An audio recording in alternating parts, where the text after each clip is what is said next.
Bapak-bapak, Ibu yang saya hormati, alhamdulillah Makassar ini menjadi kota yang sangat dinikmati, baik dunia, baik internasional, baik nasional, apalagi regional. Kita insya Allah tanggal 8 akan datang membuat acara, namanya Festival 8F. 8F nah, apa tuh F? Fashion. F yang kedua, film. Jadi kita mau nonton film India, film Norwegia, film terbaik Eropa.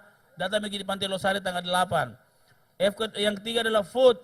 Ada juga pameran makanan. Kalau kita mau makan apa saja ada di sana. Tapi beli kok. Karena petugasnya sendiri. Ya. Ada food, ada flora, bunga.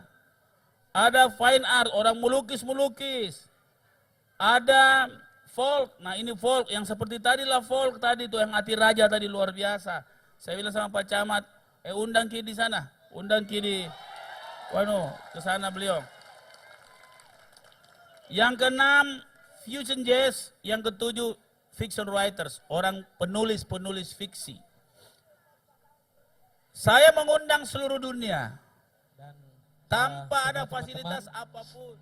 Terima kasih banyak sudah. Khususnya Kampung Merdeka sudah mengundang MOEXIN di sini. Hidup Kampung Merdeka! Kampung Merdeka! Sekali lagi, Kampung Merdeka!